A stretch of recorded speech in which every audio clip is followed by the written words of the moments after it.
Ini penting buat kalian karena untuk controllingnya.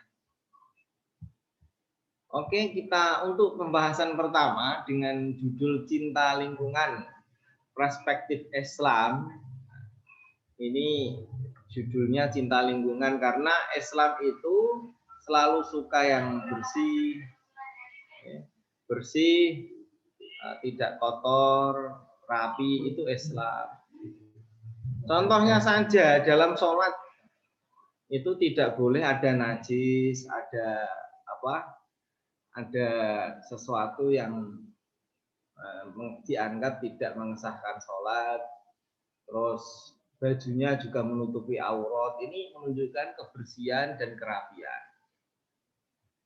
Nah, Islam datang itu sebagai rahmat bagi seluruh alam, baik itu manusia, hewan maupun lingkungan. Manusia sebagai makhluk yang diberi kepercayaan oleh Allah Subhanahu wa taala sebagai khalifah fil ard, mestinya lah sebisa mungkin memberi rahmat terhadap semua elemen di sekitarnya. Nah, salah satu wujud atau manifestasi rahmat itu yakni senantiasa menjaga kebersihan dan kelestarian alam kita. Selalu menjaga itu. Nah, masalah kebersihan dan menjaga lingkungan ini sangat diperhatikan oleh Islam. Bahkan ada sebuah ajaran kebersihan itu sebagian dari iman. Sudah sangat kita hafal ini sejak kecil, tapi nggak tahu ini kebersihan bagian dari iman itu entah dalil ini dalil hadis atau apa saya tidak tahu, cuma kata-kata ini sangat bagus sekali bahwa memang Islam itu cinta lingkungan. Nah, terkait masalah kebersihan antara lain ditunjukkan dalam perintah bahwa seorang muslim diwajibkan bersih dan suci dari kotoran, baik kotoran yang terdapat dalam diri manusia maupun lingkungan sekitar. Nah, dalam Islam sebagai agama rahmat telah memberikan panduan bagi penganutnya dalam hal ibadah, muamalah, dan lain sebagainya. Oke, sekarang kita akan mencintai lingkungan ini perspektif Islam. Ada bersuci dari najis. Ini tidak hanya bersih secara kasat mata, namun secara agama ini sudah dianggap suci, sudah dianggap bersih. Itu ada aturan mainnya. Jadi tidak cukup hanya yang penting wis gak ketok di mata najis, yang penting nggak kelihatan di mata. Tidak seperti itu. Ada aturan mainnya. Nah, bersuci dari najis itu ada alat untuk bersuci, yaitu satu air. Nah, air ini tidak sembarang air untuk bersuci. Misal ada najis, Pak, misal najis itu dibuang dengan sprit, bagaimana Pak? Ya, Pak, soda atau air kopi atau air-air yang lain. Nah, ini berarti ya tidak bisa. Loh Pak, misalkan saya mandi Pak, saya jinabat misal Mas Faisal ini, Mas Faisal ketua Formi, mimpi bahasa Mas Agus, siapa ini ketua Formi? Ketua mentoring ya, ketua Forminya siapa sekarang? Mas Agus. Ketua Formi misal Mas Agus mimpi basah, akhirnya paginya harus mandi. Pak, saya orang kaya Pak, mandinya pakai sprit bagaimana Pak? Tidak bisa, karena dalam bersuci dari najis, bersuci dari hadas, itu ada aturan mainnya yang digunakan untuk bersuci, tidak seenaknya. Nah, alat bersuci satu air. Air ini juga nggak sembarangan air yang bisa digunakan. Lalu air yang bagaimana? Air yang bisa digunakan untuk bersuci adalah air yang belum terikat dengan nama yang melekat. Jadi air belum terikat dengan nama yang melekat. Misal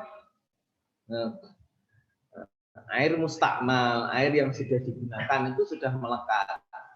Nah, misal air wudhu itu juga sudah melekat, air bekas basuhan wudhu dan lain. Dan air tidak berubah baik warna, bau maupun rasanya. kopi, Sprite itu sudah melekat nama, baunya sudah berbeda. Nah, kalau banjir Pak, banjir itu juga air banjir itu kan sudah berubah semuanya. Ya, baunya, warnanya, rasanya, rangandel cicipi. Nah, itu semua sudah berubah, namun tetap boleh dipakai karena apa? Karena tidak bisa dihindari. Perubahan air banjir itu dikarenakan lumpur. Dikarenakan lumpur atau endut yang merubahnya. Nah, lumpur ataupun endut yang merubahnya itu tidak bisa dipisahkan dengan air. Makanya perubahan yang dikarenakan sesuatu yang tidak bisa dipisahkan itu tidak apa-apa. Dan belum pernah digunakan untuk berwudu maupun membersihkan najis, atau kita sebut nanti air mutlak, air yang memang belum terikat dengan sebuah nama, ya, tidak berubah warna, bau maupun rasanya, dan belum pernah digunakan untuk membersihkan najis maupun mandi, ya. Terus yang bisa dibuat sesuci selanjutnya adalah debu. Jadi debu itu difungsikan sebagai alat bersuci, wudu dan mandi lantaran ketiadaan air atau karena tidak diperbolehkannya air mengenai tubuh menurut dokter. Jadi debu ini namanya kita sebut nanti tayamum. Tayamum itu juga ada aturan mainnya. Misal tayamum wudu itu ya nggak usah ada yang diusap dengan debu kakinya, kupingnya, itu enggak. Ada pengertian tayamum sendiri itu seperti apa. Misal mandi ini kan ada pengertian debu ada difungsikan sebagai alat bersuci untuk wudu dan mandi. Orang kok terus gulung-gulung pasir ngono adus debu, tidak seperti itu. Ada aturan mainnya. Terus proses penyamaan kulit bangkai. Kulit bangkai hewan selain babi dan anjing, misal sampean itu duwe wedhus, duwe sapi bunuh diri misalnya, mati. Ini maneman kulitnya, itu kulitnya, khusus kulitnya saja ya, itu boleh bisa disucikan dengan cara disamak. Samak itu bagaimana? Yaitu proses menghilangkan lendir, daging yang masih menempel pada kulit, kan dikuliti dulu kan. Nah, kulit yang dikuliti itu bisa menjadi suci walaupun awalnya tidak disembelih ya karena mati. Jadi bangkai ya, kulit bangkai. Bangkai itu apa sih? Bangkai itu hewan yang mati tanpa proses penyembelihan. Itu namanya bangkai. Kalau ada proses penyembelihan tidak disebut bangkai. Dan hewan itu memang bisa untuk dimakan. Nyembelih kucing itu terjadi bangkai karena kucing itu tidak bisa dimakan. Nah, lanjut batu. Batu ini dalam bersuci dari kencing dan berak itu diperbolehkan menggunakan batu atau benda padat yang kering dan bisa menghilangkan kotorannya seperti tisu kering. Tisu kering itu bisa, misal nggak ada air, cebok, kencing maupun berak cukup dengan tisu. Namun alangkah baiknya jika setelah itu tetap dibersihkan dengan air. Jadi prosesnya itu pakai tisu dulu, terus baru dengan air. Itu memang sunahnya seperti itu. Kalau kontak dulu memang batu. Kontak sekarang gue batu ya malah. Saya punya cerita itu teman saya itu pengen pas kayak syariat dari dulu pakai batu. Ternyata batunya lincip. Nganggo berak, akhirnya di duburnya itu kepelet. Kepelet itu luka, itu akhirnya dimasukkan rumah sakit ya gara-gara itu. Jadi orang bersyariat itu jangan terlalu semangat ya, repot ini terlalu semangat. Nganggo watu tenan, watu ini lincip sisa. Ini jadi bahaya. Jadi agama itu mudah, jangan dipersulit. Nah, terus itu alat-alat untuk bersuci ya, najis dan macam-macamnya. Nah, najis itu adalah suatu perkara, najis, pengertian najis adalah suatu perkara yang mencegah keabsahan sholat. Jika dalam sholat kita kok ada najis itu, maka sholat kita tidak bisa dianggap sah. Najis dibagi menjadi 3 bagian. Ya, najis itu dibagi menjadi 3 bagian. Apa saja itu? Yaitu 1, najis mughaladzah. Najis mughaladzah itu najis apa? Najis mughaladzah adalah najis anjing dan babi atau hewan yang terlahir dari anjing atau babi dengan hewan suci. Jadi misal anjing zina karo wedhus, dia anak mana yo kolaborasi antara anjing dan wedhus tadi tetap najis mughaladzah. Babi ya, zina karo kethek misalnya. Anake ya tetap dadine najis mughaladzah. Ada najis mukhaffafah. Mukhaffafah adalah air kencing bayi laki-laki yang belum genap berumur 2 tahun. Jadi bayi laki-laki umurnya belum 2 tahun secara hijriah ya. Muharram, Safar, Rabiul Awal, Rabiul Akhir itu hitungan 1 tahunnya. Hitungan apa? Tahun 2 tahun itu dengan hijriah. Terus dan untuk sumber kekuatannya hanya minum ASI. Wis ora dilotek gedang, ya, urung dipangani gedang, urung diapani itu ya. Kalau sudah makan pisang, makanan lain yang menjadi bahan kekuatan, ya enggak bisa disebut najis mukhaffafah. Kenapa harus bayi laki-laki? Karena 1, laki-laki itu biasanya agak aktif ya, sangat aktif. Nomor 2, alat kencingnya laki-laki itu lah ya nganggo tembakan ada dini tekan dini so. Nah, perempuan nggak bisa tekan dini. Jadi rumati bayi laki-laki itu memang agak repot daripada bayi perempuan. Sehingga ada kemudahan dalam membuang najis tadi. Jadi ada kemudahan cara membuangnya. Nanti ada perbedaan cara membuang najis 3 ini. Nah, mutawasitoh itu yaitu semua najis selain najis mukhaffafah mughaladzah, seperti kotoran manusia, kotoran hewan, darah, anak, dan lain sebagainya. Cara mensucikannya mughaladzah. Jadi cara menyucikannya yaitu dengan menghilangkan bentuk najisnya dengan air mutlak, kemudian disiram sampai 7 kali, salah satunya dicampuri dengan debu. Jadi intinya dibasuh 7 kali. 7 kali ini hitungan 1 dianggap hitungan 1 jika najisnya sudah hilang. Misal dijilat anjing. Dijilat anjing itu jilatannya ini harus dihilangkan terlebih dahulu. Jilatannya harus dihilangkan terlebih dahulu.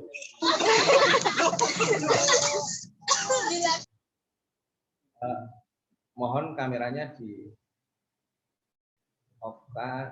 kameranya dinyalakan terus ya, makanya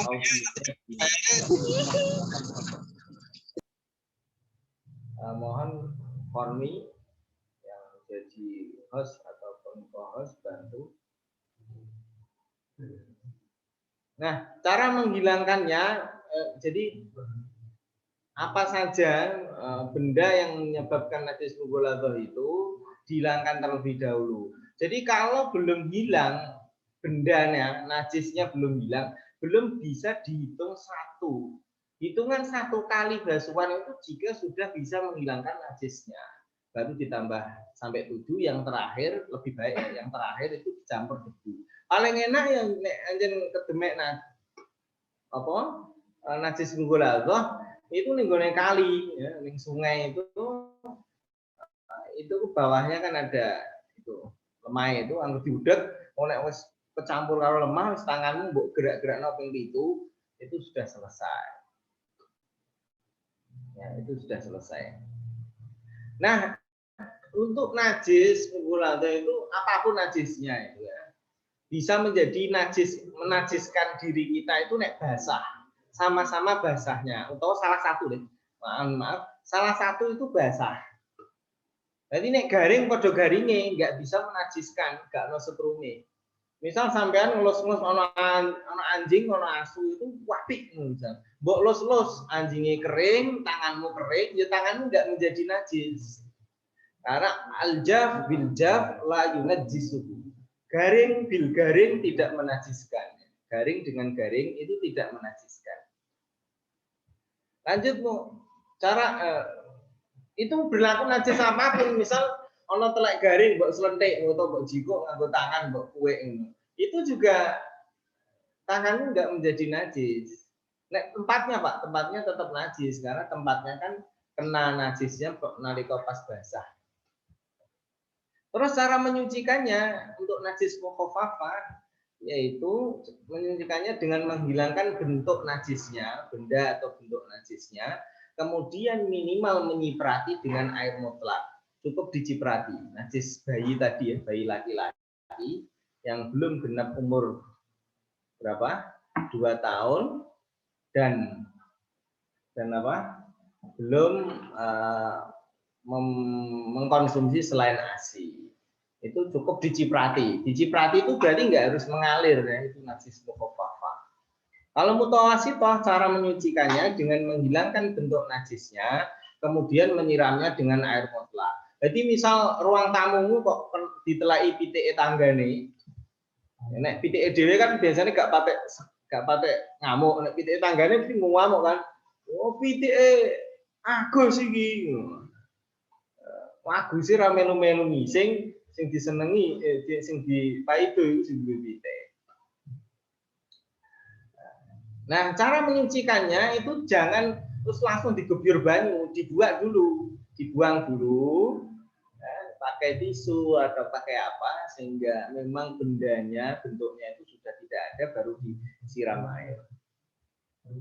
Itu bersuci dari najis. Sekarang bersuci dari hadas kecil.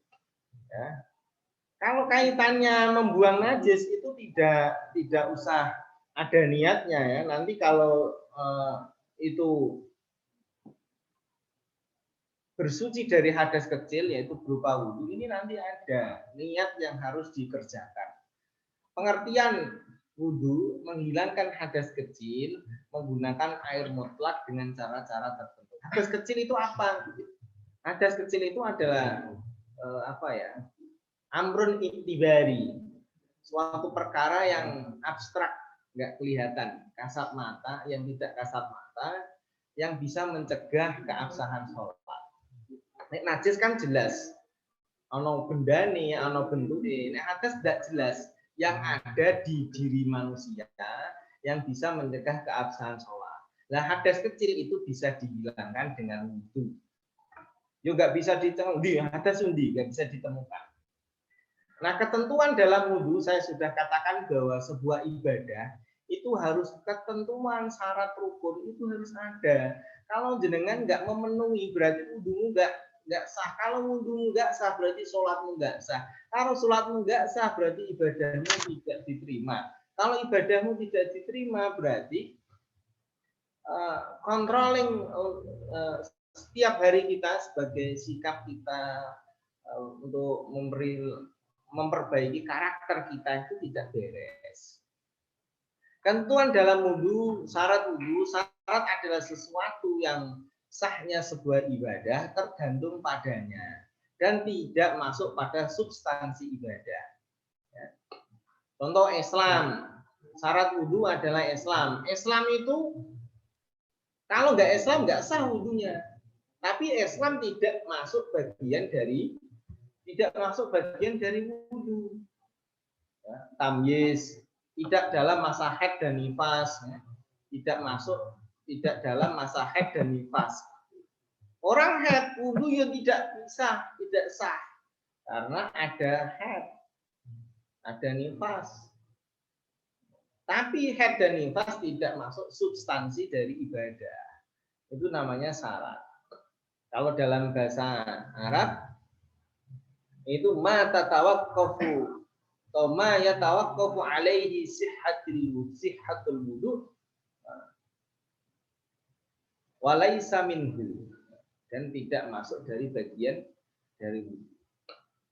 Nah, terus tidak adanya penghalang sampainya air ke anggota tubuh yang bisa dibasuh. Ini kanggo perempuan ini nggih. Biasanya itu wedake kandele 2 cm ya. 2 cm ya. 2 cm berapa senti, sehingga air ini tidak bisa masuk, air basuhan wudu tidak bisa masuk ke wajah kalian. Ini harusnya dihilangi dulu, baru diniati wudu. Ini juga terus mengetahui fardunya wudu, kamu harus tahu. Ini wajib. Seperti ngusap kuping itu, yang ngusap telinga itu enggak wajib, itu sunnah. Jangan sampai dia katakan itu wajib. Terus tidak ada air yang bisa, tidak ada penghalang satu ya. Terus menggunakan air mutlak. Misal air itu kecampur karo bedak, itu juga sudah tidak mutlak, berarti itu jadinya air bedak. Makanya yang suka bedakane kuandel itu mbak-mbak, ini harus dibersihkan dulu, atau menggunakan apa? Misal lipstik bisa enggak ya? Lipstik itu bisa tembus air enggak ya? Mbak-mbak ini yang paham sendiri ya. Misal lipstiknya itu kayak cat, saya juga tidak tahu. Air harus mengalir dalam membasuh anggota wudu. Airnya mengalir, enggak kok wudu cukup ditempel gini. Tidak bisa, harus dibasuh. Airnya mengalir. Fardunya wudu ini satu, niat. Niat wajib dilafalkan di dalam hati bersamaan dengan membasuh wajah, dan sunnah dilafalkan dalam lisan sebelum membasuh wajah. Jadi sebelum membasuh wajah disunahkan mengucap dulu nawaitu wudu'a li raf'il hadatsil asghar. Sunnahnya diucapkan terlebih dahulu. Yang wajib, yang fardu itu dilafalkan di dalam hati bersamaan dengan membasuh wajah. Terus membasuh seluruh wajah. Wajah itu apa saja, Mbak? Wajah itu ini secara vertikal dari tempat tumbuhnya rambut kening, ini rambut kening sampai dagu paling bawah. Horizontal itu dari telinga sampai ke telinga. Ini pengertian dari wajah. Nah, kalau ini kaitannya juga dengan nanti sholat dengan Mbak. Ini perlu saya sampaikan walaupun saya tidak bab sholat. Pengertian wajah itu kan mulai dari untuk tumbuhnya rambut sini sampai dagu yang paling bawah, sehingga dagu yang paling bawah ini aurat. Karena kan dalam sholat wajib ditutupi semua kecuali wajah. Berarti yang dibuka kan wajahnya. Lah, ini kalau pakai ruku ini harus dicendelkan di dagu sini, Mbak, karena dagu yang paling bawah ini wajah. Nah, ini untuk menutupi bagian sini, bagian bawah dagu itu kan dengan cara dicentelkan nggone dagu. Jangan kok lembreh nggone gulu, berarti ada aurat yang masih terlihat ini, Mbak.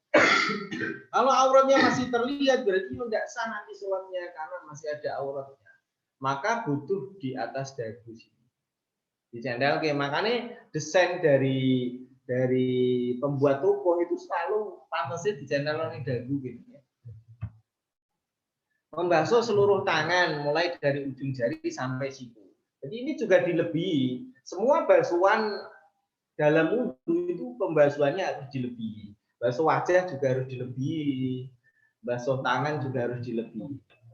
Mengusap air di sebagian kepala. Mengusap air sebagian. Mengusap itu berbeda dengan membasuh. Ya. Membasuh harus mengalir. Kalau mengusap nggak harus mengalir. Cukup ditempel gini sudah diusap. Dan bagian yang diusap itu tidak kalau madzhab Syafi'i tidak banyak-banyak, walaupun sehelai. Misalnya ini Faisal perminyakan rambut mahal misalnya, terus sampai diusap eman-eman, ya udah satu helai aja yang saya usap Pak, misalnya. Yang penting rambutnya masih dalam koridor kepala. Contoh misal ada orang rambutnya jabrik, digawe kuncung sedur, no. Ini kalau di ngelembrehke di luar kepala, misal diluruskan ke bawah kok di luar kepala, berarti yang di luar kepala itu tidak boleh diusap. Utawa wedok rambutnya sak bokong, sing diusap rambutnya sing ning bokong, itu tidak bisa. Harus rambut yang berada di koridor kepala. Membasuh telapak kaki sampai mata kaki. Nah, ini harus ya, harus tertib sebagaimana urutan. Enggak oleh aku basuh sikil sih, enggak boleh, harus tertib sebagai urutan tadi. Lah Pak, ngusap telinga mana Pak? Ngusap telinga itu hukumnya sunnah. Sunnah. Karena perbedaannya, sunnah itu ada yang penting dilakoni, ono sunnah yang harus dilakukan sesuai tempatnya.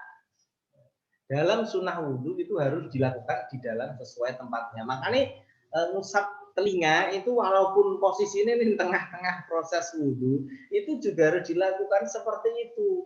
Jangan kok alah Pak sunnah dilakukan di terakhir atau di awal-awal tadi lah, nggak bisa. Nah, nggak bisa. Harus dilakukan sesuai aturan mainnya. 3 hal-hal yang membatalkan wudhu. Ada beberapa hal yang membatalkan wudhu, yakni keluarnya cairan, angin, atau benda padat dari kemaluan dan dubur. Keluarnya apapun dari kemaluan laki-laki maupun perempuan dan dubur ini membatalkan. 2, hilangnya akal. Hilangnya akal.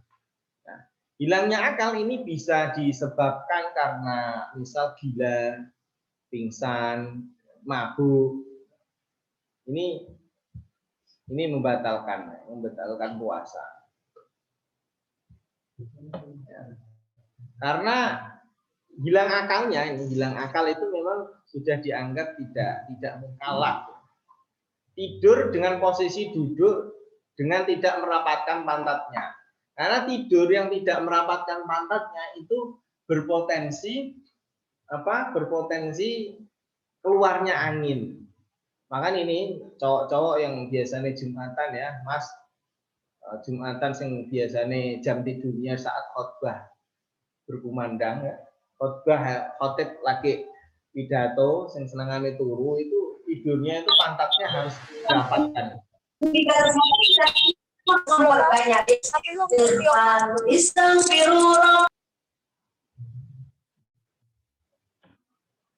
Terus bersentuhnya kulit antara laki-laki dengan perempuan yang sudah balik dan bukan mahram tanpa adanya penghalang.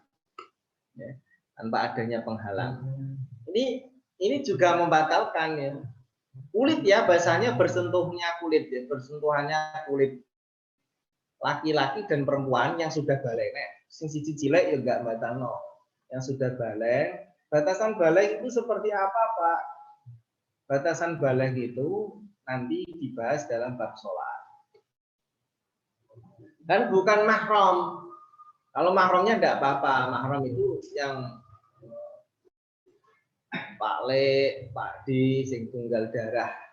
Kalau sepupu itu sudah tidak mahram. Sepupu sudah tidak mahram. Dan yang disentuh adalah kulit. Misal sing disentuh kok rambut itu enggak batalkan. Ini enggak membatalkan loh Mas, Mbak. Bukan kok boleh memegang. Kalau memegang laki-laki perempuan yang bukan mahram, bagian manapun itu enggak boleh. Cuma ini pembahasannya hanya membatalkan wudhu atau tidak. Terus menyentuh kemaluan atau dubur menggunakan telapak tangan. Ini Faisal misal gatelan misal gatel dipukul, yang nganggo telapak tangan ya batal Faisal. Kecuali nek ngukure ora nganggo telapak tangan. Nek nganggo telapak tangane kancane, Pak. Ya sing batal sing demek. Sing batal sing demek. Nanti nek poin C itu podo-podo batale. Ora kok terus didemek batal yo kuwi podo batale. Nek poin D itu yang batal hanya yang menyentuh. Yang C podo-podo batale. Nah, hal-hal yang diharamkan ketika tidak memiliki wudhu itu tidak diperbolehkan sholat. Nggak boleh sampean sholat ora di wudu, ya. Tidak boleh tawaf, tidak boleh memegang dan atau membawa mushaf. Nggak boleh memegang dan atau membawa mushaf. Nggak boleh. Kalau kecuali terjemah ya, kecuali terjemah boleh.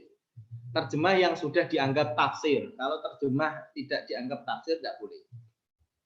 Terus yang D, bersuci dari hadas besar. Ini mandi dengan cara mandi. Pengertian. Pengertian menghilangkan hadas besar dengan cara mengalirkan air mutlak ke seluruh anggota tubuh dengan niat tertentu. Itu pengertian dari mandi. Hal yang mewajibkan mandi ini ya. Hal yang mewajibkan mandi itu masuknya kelamin laki-laki ke farji. Farji itu berarti bisa depan, bisa belakang. Ya. Itu mewajibkan mandi. Kemaluan atau dubur itu mewajibkan mandi. B, keluarnya sperma. Baik keluarnya itu dalam kondisi tidur maupun tidak tidur. Misal ini Mas Agus, misal Mas Agus kreatif bisa mengeluarkan sperma, misal. Ini ya wajib mandi Mas Agus. Ya boleh Mas. Nomor 3, haid. Haid ini wajib mandi ketika sudah suci. Ini pas sudah sama. Ini mbak-mbak ini wajib mandi ya ketika sudah suci. Nah, ini sering ditanyakan itu Pak, rambut yang rontok atau kuku-kuku itu sunnahnya dikumpulkan terus ikut disiram ketika pas mandi. Sunnahnya begitu. Misal bilang ya nggak apa-apa, nggak usah digulai. Nah, sunnahnya dikumpulkan. Nah, nanti diikutkan mandi ketika diikutkan digebyur ketika pas mandi suci. Sunnahnya seperti itu. Melahirkan meskipun yang dikeluarkan masih berupa segumpal darah atau daging atau biasanya keguguran. Ya, ada wanita keguguran mengeluarkan segumpal darah atau daging, itu juga tetap mewajibkan mandi karena embrio dari segumpal darah dan daging ini pula sperma kan. Jadi ketika dia keluar itu tetap wajib mandi walaupun belum berupa anak. Belum berupa janin ya. 3, ketentuan dalam mandi. Jadi syarat dalam mandi sama persis dengan syarat wudhu. Adapun fardunya mandi, 1, niat dilafalkan di dalam hati. Nawaitul husla. Kalau dalam wudhu tadi kan niatnya ketika basuh wajah. Karena ada syarat tertib. Kalau dalam mandi nggak harus. Dimanapun bagian mana yang kamu basuh pertama itu diniati saja. Terus 2, mengalirkan air ke seluruh tubuh. Ke seluruh anggota tubuh dialiri air semua. Ini paling enak adus ning kolam renang, ning kali. Tadi menyelam sediluk ning ati niat nawaitul husla rafil hadasil akbari. Langsung metu bersuci. Enak. 4, hal yang diharamkan ketika masih sedang hadas besar. Tidak diperbolehkan sholat, tidak diperbolehkan tawaf, tidak diperbolehkan memegang dan atau membawa mushaf. Tidak diperbolehkan berhenti di dalam masjid. Tidak boleh berhenti di dalam maupun di dalam masjid ya, yang dianggap masjid. Tidak boleh berhenti di situ. Tidak. Nah ini tidak diperbolehkan membaca Al-Quran dengan niat membacanya.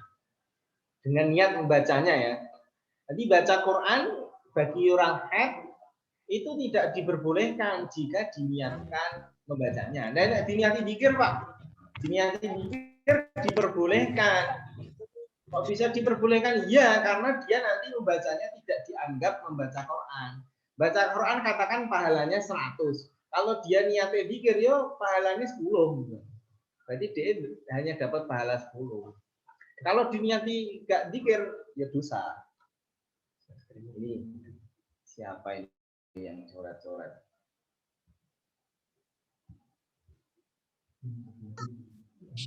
Ini gabut begini. Yuk.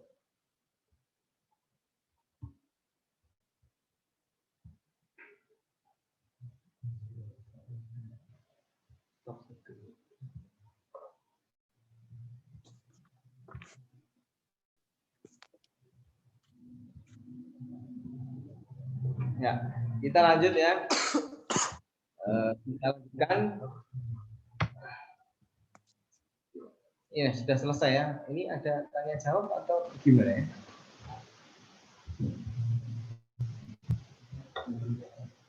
Ya, saya serahkan kembali lagi ke MC. Itu dari saya, pemaparan materi sementara.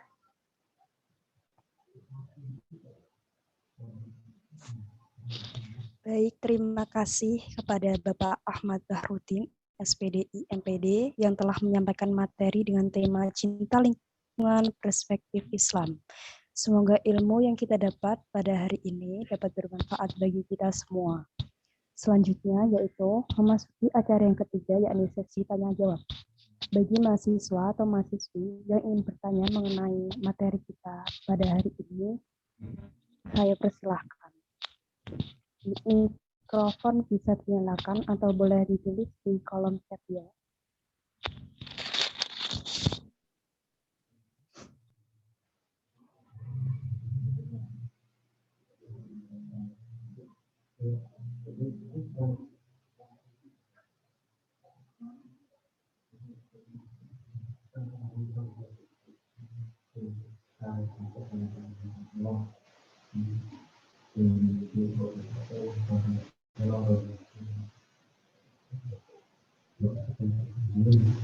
Silahkan yang ingin bertanya.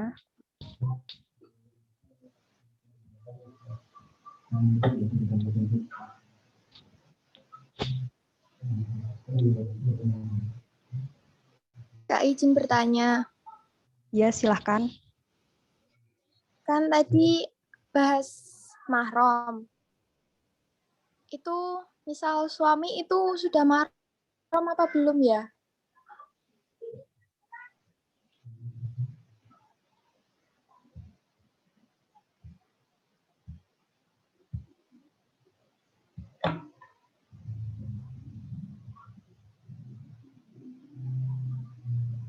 Langsung dijawab apa mau dikumpulkan dulu pertanyaannya? Langsung dijawab, tidak apa-apa, Pak. Ya, jadi suami itu bukan mahram. Suami itu orang yang haram. Cuma sudah dihalalkan dengan nikah. Nah, itu ya. Suami itu haram. Kalau mahram malah nggak boleh. Mahram itu artinya orang yang haram dinikah, namanya mahram. Kalau muhrim itu orang yang beribadah ihram. Jadi mahram itu orang yang haram dinikah. Nggak boleh nikah dengan satu mahram. Ya suami itu bukan mahram, maka membatalkan wudhu itu. Suami istri demek-demekan. Menemek demekannya bimakna demekan yang lain itu hak. Itu jelas-jelas membatalkan wudhu. Batalkan wudhu. Jadi bukan mahram dia. Cuma halal dinikah. Karena dia bukan mahram. Jadi dia posisinya halal, tapi tetap membatalkan wudhu karena bukan mahram. Itu ya Mbak. Bisa Jelas, jelas? Pak. Terima kasih. Ya. Pak, mau bertanya, Pak.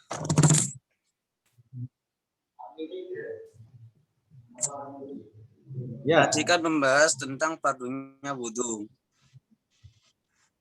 Tadi kan ada fardunya yang tertib, Pak. Tertib itu ketika, iya, kan misalnya saya itu wudhu di UMK. Saat itu airnya tiba-tiba mati dan tidak ada air lagi. Apakah boleh melanjutkan wudhunya dan tidak mengulangi wudhunya di tempat lain, Pak? Jadi, ya, terima kasih. Tertib itu melakukan sesuatu yang urut, Mas. Itu namanya tertib. Adapun jeda itu bukan tertib, itu namanya mualah. Mualah itu runtut berkesinambungan. Nah, berkesinambungan itu hukumnya sunnah. Berkesinambungan itu hukumnya sunnah. Kalau tertib harus, nggak boleh sampean berbasuh wajah, basuh sikil, itu namanya tertib. Berbasuh wajah harus basuh tangan, itu namanya tertib. Adapun berbasuh wajah, malah entek baju ini pindah nggon, itu kaitannya bukan tertib, tapi kaitannya dengan mualah, berkesinambungan. Harus nggak berkesinambungan? Tidak harus, hanya sunnah. Cuma ada batasnya. Batasnya apa? Yaitu tidak sampai kering. Basuhan pertama tadi wajahnya nggak boleh kering. Kering dengan kondisi alam ya, alamnya stabil. Bukan kering karena mbok lap anduk. Misal katakan ini kalau stabil keringnya itu 3 menit, berarti jedanya nggak boleh 3 menit. Misalkan ya, saya juga belum tahu jedanya dengan kondisi alam Indonesia itu kira-kira kering di Jarno itu berapa menit, saya nggak tahu. Cuma cara menghitungnya seperti itu. Jadi kalau sampai kering maka harus mengulangi lagi. Jedanya kok sampai menyebabkan basuhan pertama tadi kering, harus mengulangi lagi. Tapi nggak harus berkesinambungan terus langsung lanjut enggak. Itu hanya sunnah. Yang wajib itu tertib. Tertib itu tidak basuhan itu harus sesuai urutan. Itu, Mas. Oke, Pak. Terima kasih, Pak.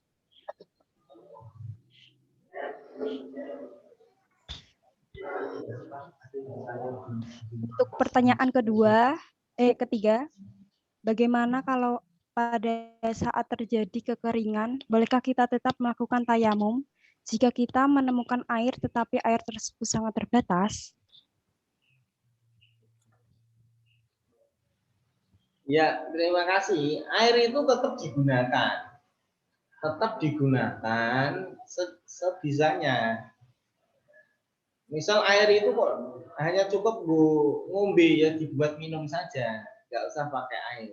Atau ada, cuma cukupnya untuk basuh wajah dan tangan, ya nggak apa-apa. Nanti selain anggota yang lain itu digunakan tayamum. Makanya tayamum itu ada tayamum pengganti wudhu secara total, ada tayamum pengganti sebagian dari anggota wudhu. Kasusnya hampir sama seperti ini. Misal ada air hanya cukup buat basuh wajah.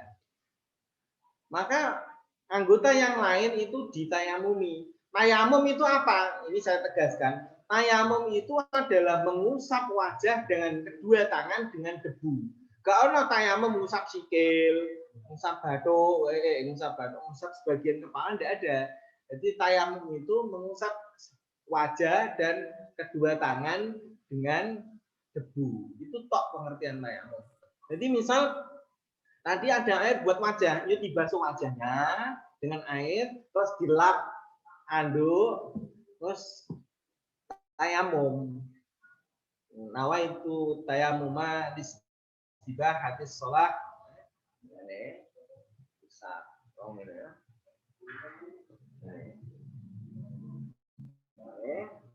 Terus usap tangan, sudah selesai.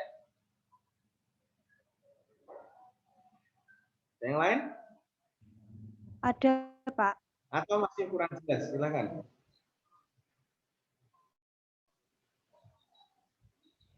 Pertanyaan yang keempat, yaitu niat mandi besar itu sebelum masuk ke kamar mandi atau pada saat di dalam kamar mandi? Tadi ya, ini sudah ada nih di sini.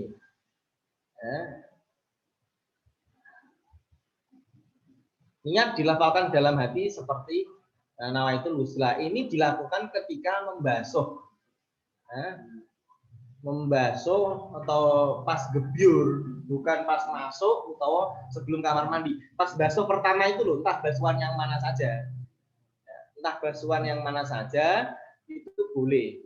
Basuh itu kakinya, ya, yang basuh itu ya, yang dibasuh itu tangannya dulu atau kepalanya dulu, nggak apa-apa. Yang penting ketika basuhan pertama itu kamu niat nawaitul husla li rafil hadasil akbari di hati.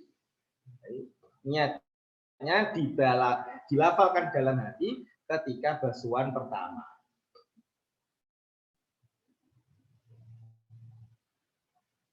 Ya, yang lain? Ya, ada lagi, Pak. Pertanyaan dari Nurul Izzah, kelompok 18, mau bertanya mengenai penyucian hadis mughaladah. Jika hadas atau najis, feses, itu cair terus tidak dapat diambil, apakah boleh disiram langsung menggunakan air? Diulangi, Pak, nggak dengar ini.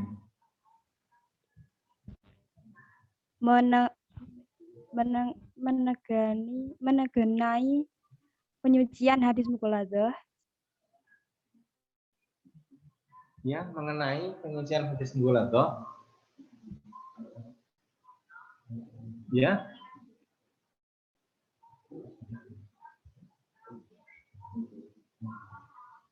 Yang mana ya?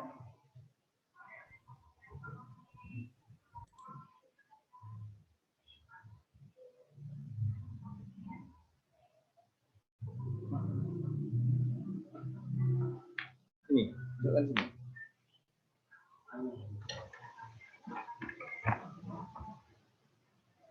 Halo, yang mana ya? Pertanyaannya apa tadi? Boleh saya sebutkan? Oke, boleh. Ya, ini saya yang bertanya. Itu tentang mengenai penyucian hadis mughaladah, Pak. Jika hadis najisnya atau feses tersebut itu cair terus tidak dapat diambil, apakah boleh disiram langsung menggunakan air? Maksudnya tidak bisa diambil itu gimana? Seperti hadisnya itu cair gitu loh, Pak. Ya, mengenai apa? Hadis mughaladah. Ya, kan Najis. najis mughaladah mengenai tanganmu, mengenai bajumu, atau mengenai apa? Kok bisa dianggap enggak? Kayak lantai. Ya, lantai kan bisa diusap apa? Diusap pakai tisu dulu. Kan berarti sudah nggak ada di lantainya kan? Ya ada di tisunya, tapi kan tisunya buang tapi buat jalan lemari. Ya, di lantai misal kena kencingnya anjing misalnya, itu berarti kencingnya diusap dulu sampai kering, benar-benar tidak ada bentuknya, nanti terus disiram. Salah satunya dicampur debu. Baik, Pak. Terima kasih. Ya, sama-sama. Ada yang lain? Banyak ya yang tanya ya? Banyak, Pak. Ya silakan. Bacaan Mbak. Ya. Pertanyaan ke-6, jika sedang halangan tapi ada kegiatan di masjid dan diharuskan untuk ke masjid, bagaimana ya, Pak? Ya, panitiane kudune ngerteni nek anjen niku berhalangan ya mulai ndak usah. Kon ning njaba masjid wae. Ya panitianya harus pengertian. Ini kan dibenturkan antara kebijakan manusia dan ketentuan Tuhan ya. Ketentuan syariat kan ndak boleh itu. Ya manusianya harus bijak. Ya, Pak, saya baru ada uzur, nggak bisa ikut di masjid. Dia bisa di masjidnya, digunakan itu loh. Atau gimana? Kalau memang nggak bisa semua ya memang izin. Itu namanya uzur syar'i. Mau sholat saja nggak boleh kok. Mau acara ngono kok tidak diperkenankan kan. Ada lagi? Dari Mbak Mawar Setianingsih. Ya. Assalamualaikum Kak, saya mau bertanya seputar haid yang tidak diperbolehkan membaca Al-Quran, namun jika diniati zikir boleh. Berarti seandainya ingin deres 1 juz, niati zikir boleh Pak? Diniati untuk menjaga hafalan juga boleh? Ya, kalau mau deres diniati zikir itu boleh asal nggak pegang loh. Ini masalah beda, nggak pegang Al-Quran. Dia sudah hafal terus diniati zikir itu boleh. Cuma tadi tidak mendapatkan pahala membaca Quran. Ya pahalanya zikir, jauh memang pahalanya. Karena semua Al-Quran, teks-teks Al-Quran dari juz 1 sampai 30 itu mengandung dzikir, jadi boleh-boleh saja dinyanyi dzikir. Jadi tidak harus dzikir mong sing ayat kursi, kulhu, itu ayat-ayat yang biasa digunakan untuk dzikir. Itu yang biasa, tapi semuanya Quran secara total itu bisa digunakan untuk dzikir. Yang lain?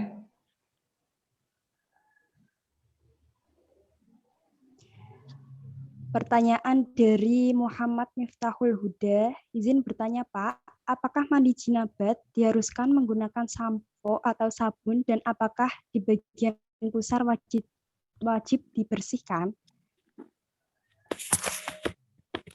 Jadi yang wajib dibersihkan itu semua anggota badan yang terlihat, yang tampak dari luar. Pusar itu yang bagian tampak dari luar juga harus dibersihkan. Yang harus disiram dengan air, harus dibasuh dengan air. Telinga, lembit-lembitan telinga, lembit-lembitan tubuh, lembit-lembitan kaki, lembit-lembitan itu yang terlihat dari luar. Yang wajib itu membasuh dengan air, tidak harus memakai sampo, tidak harus memakai sabun. Yang wajib itu teralirnya air ke seluruh anggota tubuh. Teralirinya air ke semua anggota tubuh itu yang wajib. Yang lain? Pertanyaan dari Vera Fitria, izin bertanya Pak, satu anggota badan saat sedang haid, misal menyisir rambut dengan sengaja. Iya, tadi saya sudah bilang ya bahwa jika saat haid kok ada rambut atau kuku yang lepas, itu sunnah untuk dikumpulkan, sunnah untuk dikumpulkan. Jadi misal dengan kok sisiran dan lain, ya enggak apa-apa. Nah, yang rontok-rontok itu dikumpulkan aja, sunnahnya seperti itu. Misal enggak pun enggak apa-apa, cuma apa repotnya sih mengumpulkan, nanti pas saat suci itu ikut digebyur itu aja. Sunnahnya seperti itu. Misal enggak, ya enggak apa-apa.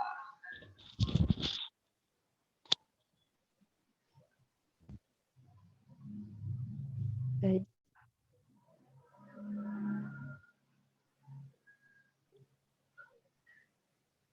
Yang lain? Sudah. Pertanyaan belum Pak, masih ada yang tanya. Ya. Ya.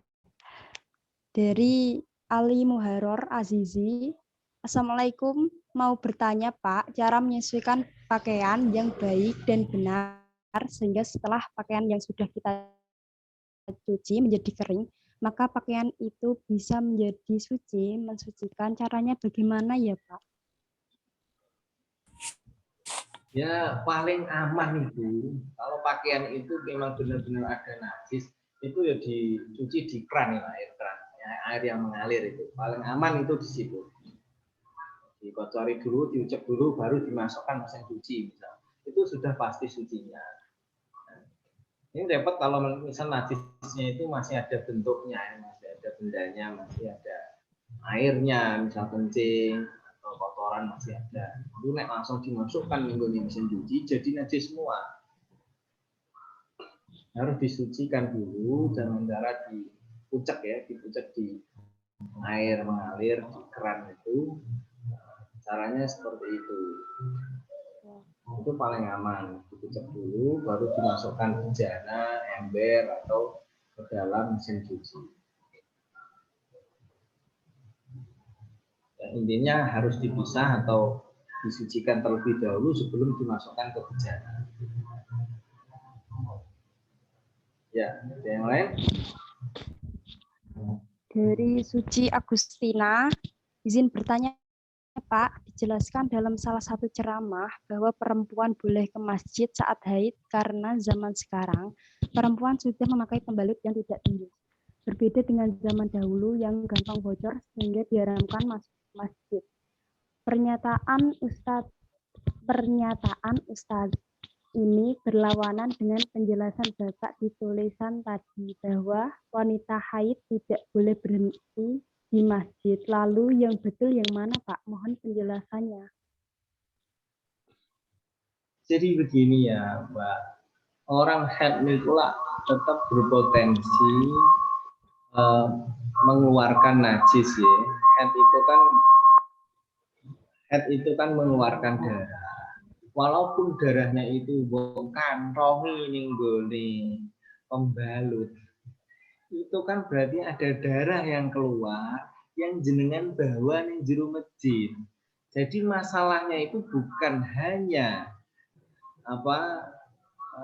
khawatir netes, tapi membawa najis di dalam masjid itu menjadi masalah. Wes ngerti haid itu berpotensi sekali mengeluarkan darah. Jenengan membawa masuk najis ini lagi masalah. Dan dikhawatirkan netes juga. Khawatir lah, Madinah ya. Madinah itu tempat disangkanya netes. Ini sudah menjadi hukum. Jadi ini sangat saya anggap mungkin ngajinya belum nyampe mungkin. Memang kalau dikhawatirkan netes, kalau hanya lewat boleh, Mbak. Hanya lewat, kok yakin tidak netes, itu boleh. Hanya lewat, Mbak. Misal wis pakai pembalut, dia hanya lewat masjid. Lewat itu begini, dari pintu utara ke pintu selatan itu lewat. Nah kalau tengok-tengok itu kamu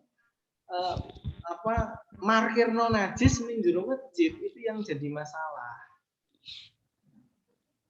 Ya, masalahnya bukan hanya khawatir itu saja. Jadi kalau hanya lewat, tidak ada rasa kekhawatiran mengotori masjid, membuat najis masjid, itu makruh. Itu makruh. Ya.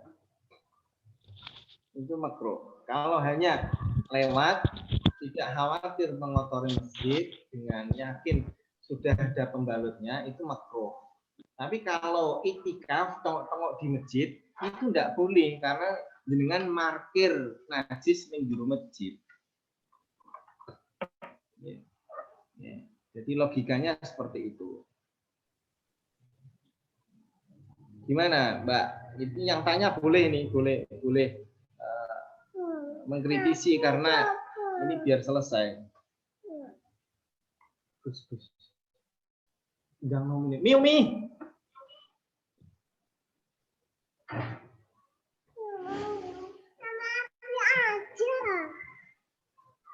Masih aja.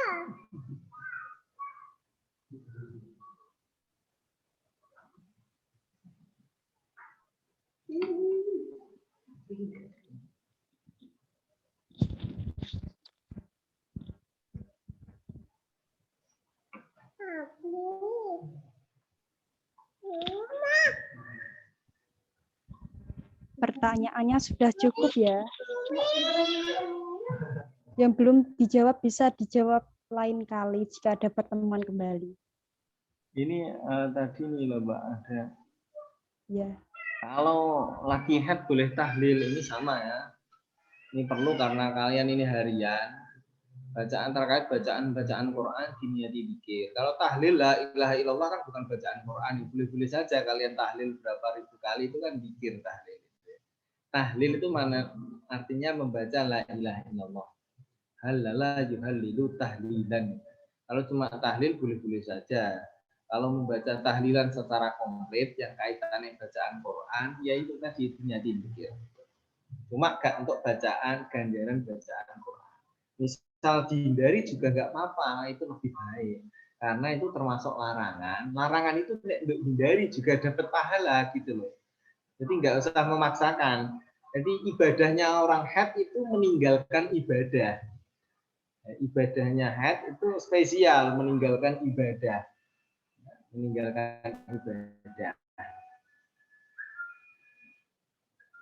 Ya cukup. Kalau dianggap cukup, nggak apa-apa. Ya Pak, cukup.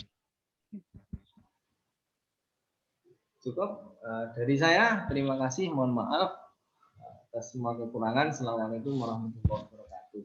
Waalaikumsalam warahmatullahi wabarakatuh. Waalaikumsalam warahmatullahi wabarakatuh. Waalaikumsalam warahmatullahi wabarakatuh. Baik, memasuki acara yang keempat, yakni doa yang akan dipimpin oleh Ahina Syafi'i. Tanya waktu kami.